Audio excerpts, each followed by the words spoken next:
Hey there. So this past weekend, I flew to Chicago and spent the weekend with my two older sisters. And while I was there, I had the absolute best time. Went to Chicago, like downtown Chicago, for the first time ever in my life. And as someone who has New York City on her bucket list, walking around Chicago was the next best thing. And honestly, since I have no basis for comparison, it was the best.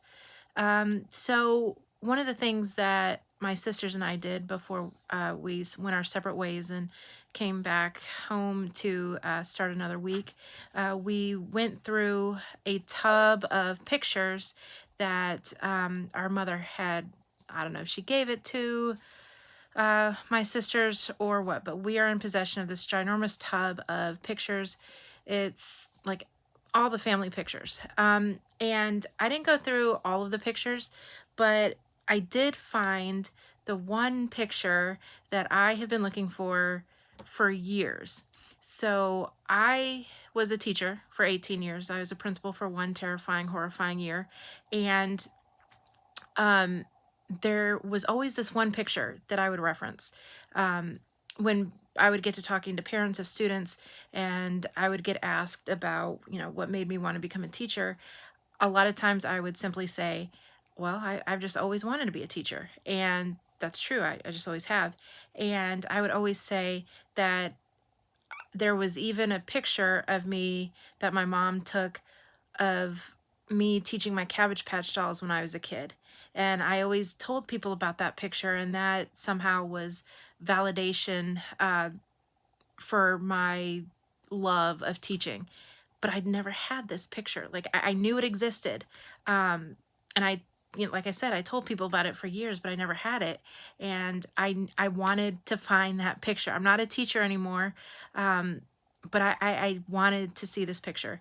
And so going through all the tubs, like all the albums and photo boxes that were in this tub, I found the picture.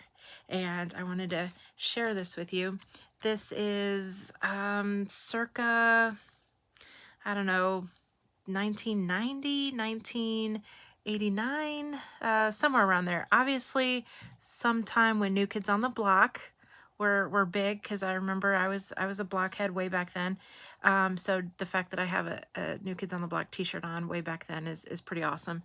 But yeah, so that's me and my whiteboard with expo markers, and those are my Cabbage Patch dolls. And I guess my mom had heard me talking, so she kind of crept up and opened the door and saw me teaching my Cabbage Patch dolls and took a picture. And then there's this one. This one is also my Cabbage Patch dolls.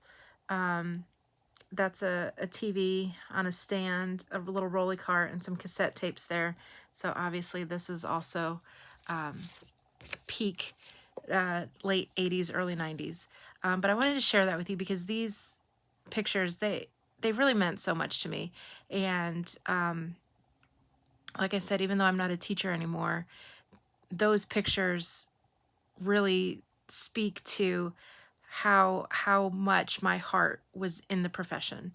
So it's after Labor Day here in, well, the United States. And I know here in the South, a lot of kids, most all of the kids have gone back to school already. But I know in the North, where my siblings live and where a lot of kids go to school, they're going back this week. So I just want to say that even though I'm not in education anymore, I wish all the best, a great, amazing school year to all the teachers out there, whether you've gone back to school or, have gone back this week.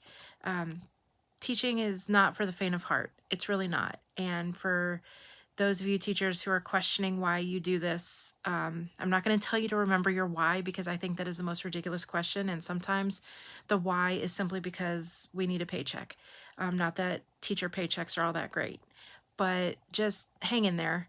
And I guess, honestly, we do it because we love it. And I can't tell you one reason why I kept doing it. I just love to do it.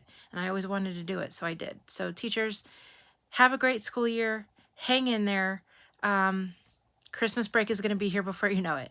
So Thank you. And for letting me ramble on about this one picture that meant so much to me that I finally found. Have a great day, y'all, and have a great school year, teachers.